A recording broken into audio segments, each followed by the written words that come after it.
Nexity, premier promoteur résidentiel. Trouvez votre logement partout en France sur nexity.fr. Nexity présente Sud Radio, parlons IMO, Sylvain Lévy-Valency.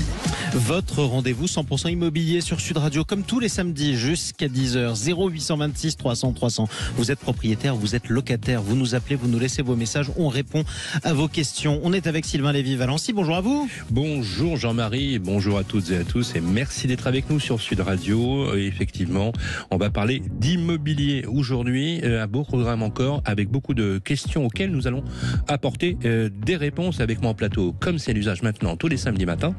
Bonjour Bérénice. Bonjour Sylvain. Et vous nous présenterez les infos de la semaine à retenir dans le monde de l'immobilier, bien évidemment. Pas mal d'infos. Tout à fait, on va parler de financement, on va parler de sport avec le rugby qui fait monter les prix des locations saisonnières et je vous donnerai les chiffres de la semaine à retenir. Et je recevrai Jean-Marie, un grand invité, comme c'est l'usage également, tous les samedis matins. C'est Cédric Lavaux, le président du Fiche Amépi, qui est avec nous en plateau. Bonjour Cédric Lavaux. Bonjour Sylvain. Et on lui posera, Jean-Marie, la question. Vous poserez aussi vos questions. 0826 302 fois.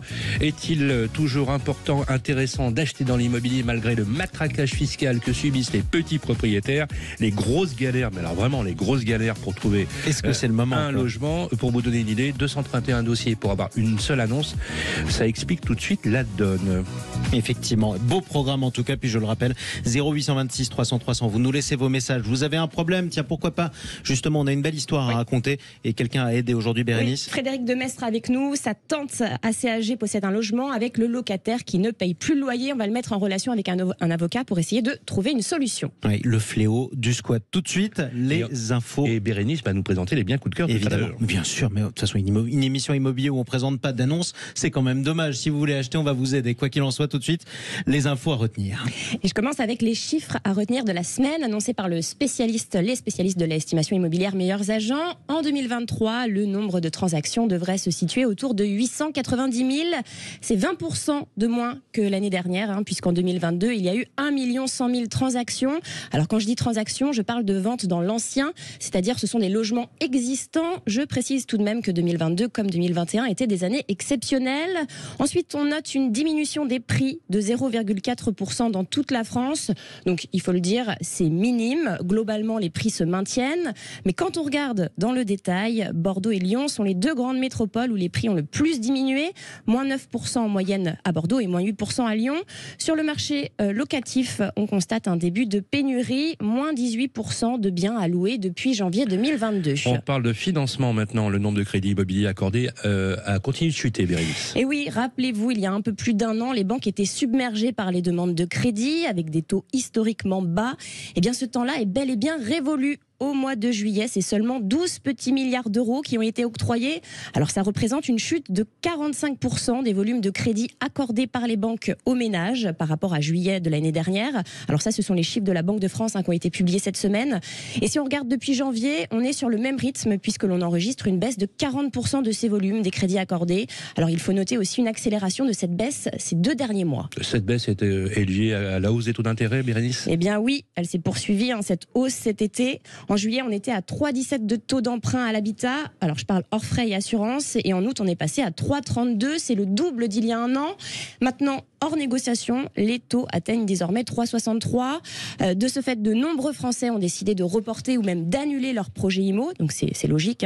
Et cela devrait continuer puisque la Banque Centrale Européenne, la BCE, a relevé à nouveau ses taux directeurs fin juillet. De ce fait, le taux d'usure, vous savez, le fameux taux plafond au-delà duquel les banques ne peuvent pas prêter, est passé à 5,56 au 1er septembre. Ça veut dire qu'il faut donc s'attendre à une nouvelle augmentation des taux dans les mois à venir. Alors, Bérénice, on a la hausse des prix des loyers peut-être liés au sport et au rugby, et aussi les critères de sélection des banques. Et oui, les banques sont plus sélectives. Certaines banques avaient décidé, rappelez-vous, de tout simplement couper les robinets de crédit depuis quelques mois. D'autres ont volontairement freiné la production de crédit. On apprend dans les Échos cette semaine que BNP Paribas et Société Générale, par exemple, ont indiqué avoir fait preuve de sélectivité et de discipline dans l'octroi des crédits pour mieux défendre leurs marges. Alors justement, le rugby a fait flamber les prix de l'immobilier. Est-ce que c'est un mythe ou une réalité? C'est vrai, hier soir. Bon, vive la France, hein, oui, on peut le dire. bravo d'ailleurs. Bravo Bleu. On est sur Sud Radio, la radio du rugby. C'était le coup d'envoi de la Coupe du Monde hier avec le match France-Nouvelle-Zélande durant lequel les Bleus se sont imposés face aux All Blacks. Tous les matchs se disputeront en France, dans 9 villes qui s'apprêtent à accueillir des centaines de milliers de supporters. Cela entraîne une explosion de la demande d'hébergement qui fait monter les prix des locations saisonnières. Une étude vient de sortir analysant cet impact colossal sur le secteur de la location de courte durée. Et j'ai retenu les 3 villes où l'augmentation est la plus importante. Et c'est Saint-Étienne qui remporte la palme. Pendant toute la Coupe du Monde, les prix stéphanois vont augmenter de 41%, avec des pics pour les soirs des 4 matchs que la ville accueillera, notamment pour le match Australie-Fidji où l'on enregistre une augmentation de 116%. Les prix de la location la nuit coûtera entre 135 et 142 euros. Ensuite, il y a Marseille où ça augmente globalement de 38%, avec pareil des pics de 98%. Et enfin, Saint-Denis où se déroulera le plus grand nombre de matchs. On voit les prix qui explosent également de 51% en moyenne. Juste une petite aparté, c'est vrai qu'il y a des gens quand même qui exagèrent parce qu'on note des chambres jusqu'à 749 euros la nuit. C'est vrai. Après, on parle de Saint-Étienne, ça a toujours été une des villes les moins chères de France. C'est vrai. C'est peut-être aussi pour ça que ça augmente, justement. Absolument. Alors oui et non, parce qu'il y a quand même des prix à 700 euros la nuit, c'est quand même limite. Ça doit être très beau. Écoutez, un appartement avec du marbre Bien partout. sûr. Pourquoi pas, si vous en avez un? Louez-le, cet appartement, mais louez-le pour pas cher. Est-ce que c'est le moment, en tout cas, d'être bailleur? C'est la question qu'on va se poser avec votre invité. On le reçoit dans un instant. Oui, on va le recevoir dans un instant. C'est Cédric Lavaux, un grand professionnel de l'immobilier qui connaît bien son marché puisqu'il est en Moselle. On lui posera la question justement, malgré le matraquage fiscal qu'on peut toujours acheter, est-ce qu'on peut réellement acheter? Et surtout, les grosses galères à la location. À tout de suite sur Sud Radio. Les auditeurs de Sud Radio soutiennent l'équipe de France. Allez les Bleus! On y croit. Vous êtes des gagnants. Tous derrière les Bleus, avec Sud Radio, la radio de la Coupe du Monde de rugby. Cerise de Groupama nous dit pourquoi ça change tout d'être bien accompagné. Bonjour Sandra, qu'est-ce qui se passe avec votre voiture? Elle veut plus démarrer, Cerise. Je dois aller au travail, mais comme je suis devant... Nexity, premier promoteur résidentiel. Trouvez votre logement partout en France sur nexity.fr. Nexity présente Sud Radio, parlons IMO. Sylvain Lévy-Valency. Vous êtes propriétaire, locataire ou alors vous cherchez un logement, c'est votre émission sur Sud Radio tous les samedis jusqu'à 10h. Parlons IMO avec Sylvain Lévy-Valency et votre invité c'est Cédric Lavaux. Absolument. Cédric Lavaux, un professionnel de l'immobilier qui est basé en Metz et plus largement en Moselle. Et il a la particularité, Jean-Marie, de pratiquer tous les métiers de l'immobilier. Donc il a un regard synoptique et en outre, il est président du fichier AMEPI qui regroupe le plus grand nombre d'agents immobiliers pour le partage des mandats de vente. Bonjour Cédric Lavaux. Bonjour Sylvain, bonjour Bérénice, bonjour Jean-Marie. Et bonjour et bienvenue sur Sud Radio. Un accueil familial, merci. Merci d'être avec nous Cédric. Alors justement, la question, alors pour qu'on vous connaisse peut-être un peu mieux, vous êtes basé à Metz, mais vous avez un rayonnement national de par vos fonctions d'élu, puisque vous êtes à la tête du fichier AMEPI. On va en dire quelques mots. Mais avant tout, vous êtes d'abord un professionnel de l'immobilier sur l'ensemble des métiers. Vous faites du syndic de copropriété, vous faites de l'administration de biens, vous êtes promoteur immobilier, et vous vendez et vous achetez des biens et vous louez également. Question, comment se porte actuellement le marché dans votre région en Moselle? Eh bien, le marché dans notre région, à Metz et en Moselle, n'échappe pas à la règle nationale. On est sur les prémices d'une crise du logement. Nous sommes d'ailleurs bien ancrés. On commence à être bien impliqués dans cette crise et tout le monde s'en rend compte. Les médias en parlent. C'est le sujet dans les dîners du samedi soir. On a des difficultés à se loger. On a des difficultés à trouver un logement. Et donc, du coup, on ne bouge plus trop de chez soi et on ne se projette plus. La machine est un peu grippée. Donc, le constat est à Metz, malheureusement, comme ailleurs. On a fait une statistique et justement, et ça va parler à nos auditeurs qui nous écoutent. Et d'ailleurs, vous pouvez bien évidemment nous appeler au 0826 302 fois sur les galères. D'ailleurs, on le voit bien, 230. On a interrogé une personne qui gère la location chez vous, nous a dit avoir 231 dossiers pour un petit 2 pièces dans le centre de Metz. Alors, c'est pas tout à fait ça. 231, ça sera le nombre de déçus. Parce qu'il y avait 232 personnes en liste d'attente. Et pour un logement, il n'y a qu'une place. présenté sous cette forme-là, c'est quand même dingue. C'est parlant. Il y aura 2 centres interdits. Alors, attention, on n'est pas dans un effet d'annonce.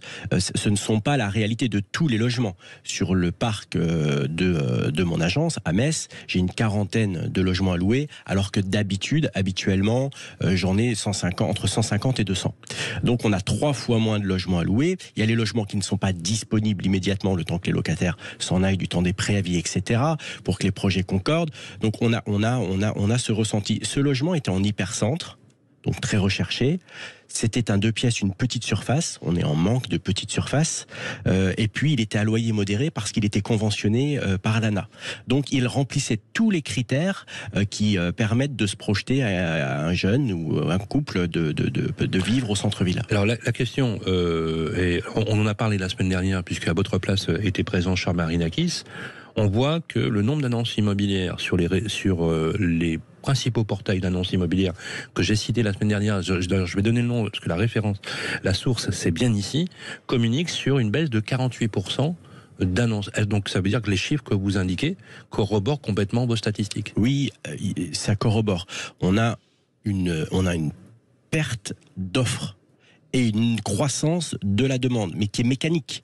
Donc on est en train de déséquilibrer cet équilibre fondamental pour qu'un marché soit sain, celui de l'offre et de la demande. Clairement. Et quand on déséquilibre ce marché, on met en position de force l'un des 2 parties, ce qui est fondamentalement catastrophique pour le logement. Alors ce qui décongestionne le marché, justement, qui permet d'avoir des annonces dans l'ancien, ce qu'on appelle l'ancien, c'est de la construction neuve. Vous êtes promoteur immobilier.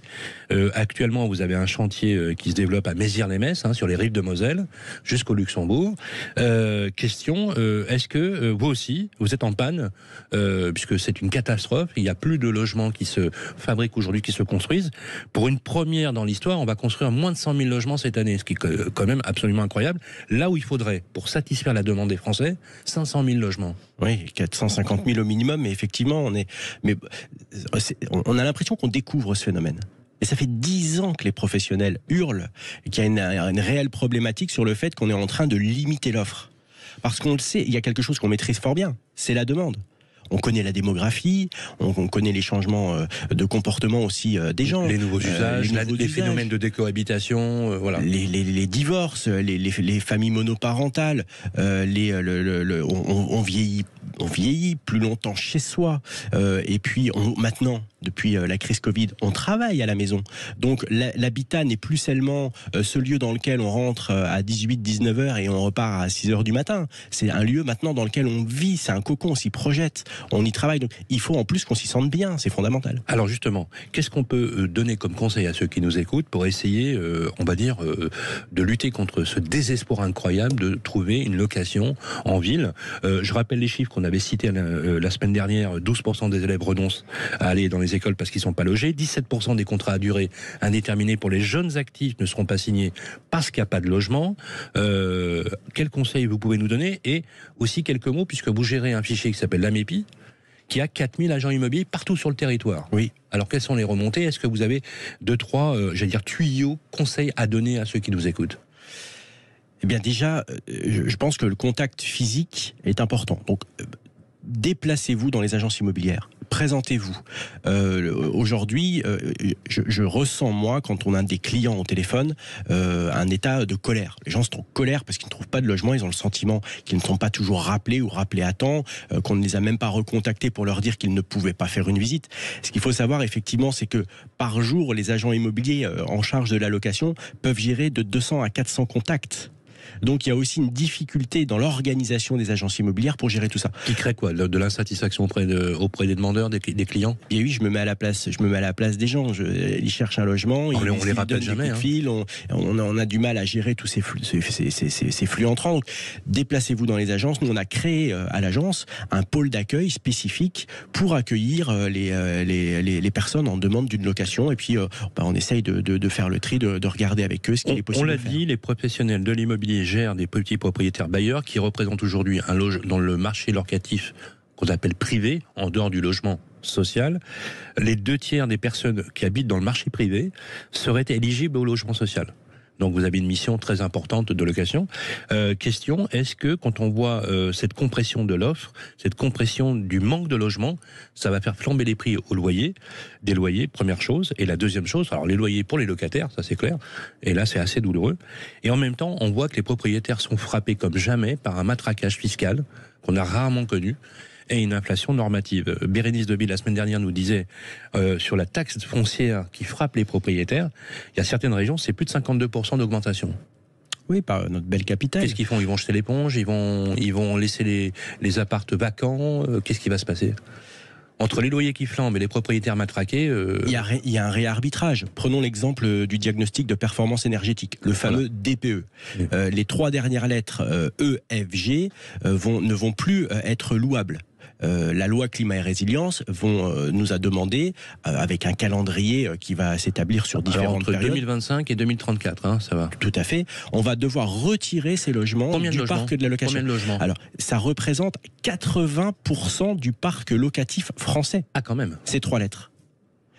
Donc c'est colossal. C'est quasiment 5 millions de logements. Eh bien oui, ça veut dire que les mesures qui sont très vertueuses, avoir la volonté de vouloir faire progresser écologiquement nos logements, c'est une mesure vertueuse, mais n'est pas en corrélation avec déjà cette pénurie de logements que nous vivons. Vous voulez dire qu'en fait on se tire une balle dans le pied, puisqu'en fait on a d'abord, c'est bien, parce que effectivement la transformation climatique ça touche tout le monde, et le bâtiment représente la première émission de carbone, donc on est d'accord là-dessus, mais en même temps on se tire une balle dans le pied parce qu'il faut quand même bien loger les gens. Mais où est-ce qu'on va loger les Français demain? Il faut effectivement construire des mesures qui soient entre les décideurs politiques bien réfléchis avec les filières professionnelles qui connaissent ce marché sur le bout des doigts. Il faut qu'il y ait des ponts et des passerelles qui se créent entre ces deux mondes. Dernière question sur la question de la fiscalité. C'est l'artère fémorale, c'est la dent creuse. Hein. Ça fait mal quand on y appuie. Une fiscalité qui a cru de façon très importante. Déjà, le symbole était clair. Hein, c'est le remplacement de l'ISF par l'IFI, hein, l'impôt sur la fortune immobilière. Dans le premier mandat d'Emmanuel Macron, on le voit, une augmentation exponentielle de la taxe foncière, ainsi que les travaux qui incombent aux propriétaires sur la rénovation énergétique, avec des coûts moyens qui peuvent aller de 20 à 100 000 euros par unité, c'est-à-dire par bien ou par maison individuelle. Malgré les aides, il y a des restes à charge, et tout ça arrive, s'empile avec d'autres normes qui frappent les propriétaires. Question, vous qui gérez plusieurs milliers de propriétaires, dans quel état moral ils sont? Est-ce qu'encore une fois, on risque pas d'avoir une espèce d'effet ciseau entre des loyers qui flambent et des propriétaires qui finiront par retirer leurs biens du marché? C'est une arme à double tranchant. Il faut faire fonctionner ce pays magnifique avec un système social hors du commun qui nous protège tous. Personne ne renie ça. Mais il faut aussi faire attention aux effets des mesures. La fiscalité, ça n'est pas que les impôts égalitaires. Ce sont aussi les impôts équitables. Les propriétaires fonciers vont avoir une taxe foncière qui vont croître, et puis l'arrondissement de la fiscalité qui vont effectivement réduire leur volonté d'acheter. Mais il ne faut pas oublier une chose, la première recette fiscale, c'est la TVA. Ce sont les droits d'enregistrement, ce qu'on appelle les frais de notaire. Oui. Et cette recette-là, elle dépend de la bonne santé du logement et du parc immobilier et du volume de transactions. Donc si on crée des mesures qui mettent en péril la volonté des acquéreurs, eh bien on se tire une balle dans le pied aussi sur les recettes de l'État, parce qu'on va réduire la TVA et on va réduire les droits d'enregistrement. Eh bien écoutez, nous y reviendrons avec beaucoup de vigilance. Merci Cédric Lavaux d'être avec nous. Vous restez avec nous sur le plateau pour justement écouter la suite de notre programme. Jean-Marie. Et je rappelle que vous êtes président du fichier Amepi. Merci à vous Cédric Lavaux. Allez rester avec nous sur Sud Radio, et puis appelez-nous, 0826 300 300, tout ce qui peut vous arriver dans le cadre de l'immobilier, un problème à résoudre, on vous donne la parole et on vous aide dans Parlons Immo. Dans quelques instants, une histoire de squat, encore une. Nexity, premier promoteur résidentiel. Trouvez votre logement partout en France sur nexity.fr. Nexity présente Sud Radio, Parlons Immo. Sylvain Lévy-Valency. Votre rendez-vous 100% immobilier sur Sud Radio, tout ce qui vous concerne en fonction de votre logement. Ça vous concerne tout de suite, Sylvain. On fait un tour au standard de Sud Radio. Absolument. Je rappelle au 0826 300 300. Bérénice, nous avons laissé nos auditeurs poser leurs questions. Quelles sont les interrogations du jour. Eh bien, on va accueillir tout de suite Frédéric de Metz en Moselle qui a un problème puisque sa tante qui est âgée a un locataire qui ne paye plus son loyer. Alors justement, il va nous expliquer ça plus en détail. Bonjour Frédéric. Bonjour à tous. Oui, je peux vous expliquer en quelques mots la situation. En fait, voilà, je m'occupe un peu des intérêts de ma tante puisqu'elle n'a pas d'enfant. Et effectivement, elle est victime d'un locataire indélicat. Alors, je sais pas, il faut.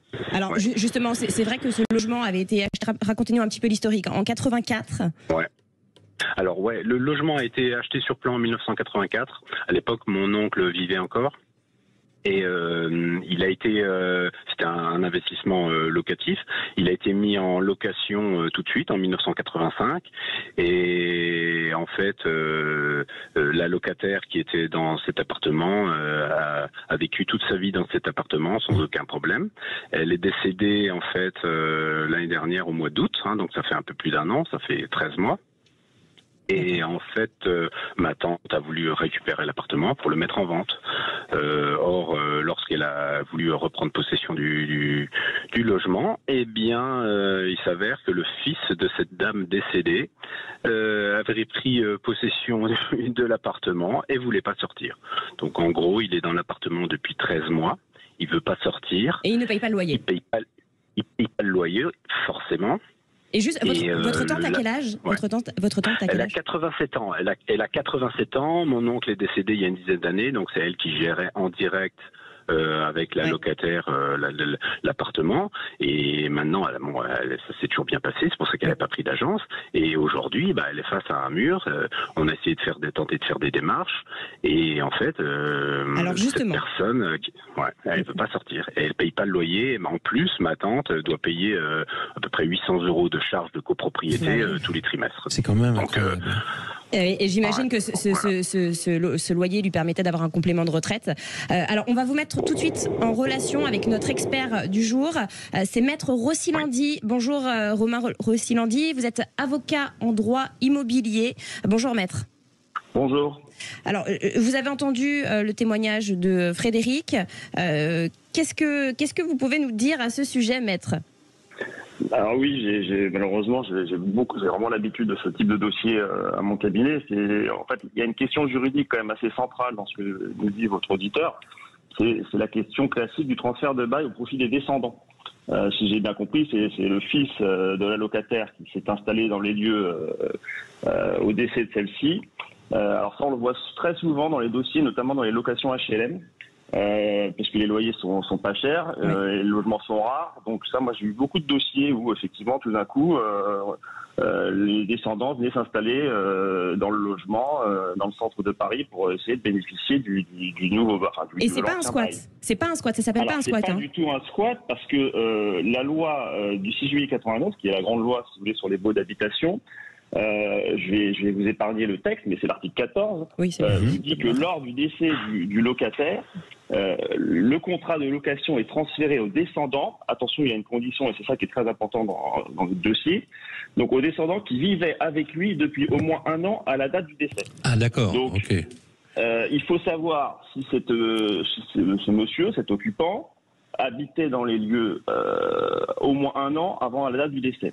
Alors, mais pour en attester, pardonnez-moi Romain, mais pour en attester, comment on fait justement parce que quelqu'un peut dire sur l'honneur, j'habitais avec ma mère. Oui, quelle preuve il peut fournir ? Mais même malgré que les factures étaient à son nom, etc. Est-ce qu'il faut par exemple avoir un domicile fiscal ? Exemple. Alors c'est une très bonne question parce qu'effectivement la charge de la preuve, c'est ça qu'on vérifie en droit. Elle repose justement sur l'occupant. Donc c'est à lui d'apporter la preuve qu'il habitait dans les lieux, qu'il cohabitait dans les lieux plutôt avec la personne décédée au moins 1 an avant. Donc effectivement, il faut qu'il fournisse des preuves. Donc c'est pas facile.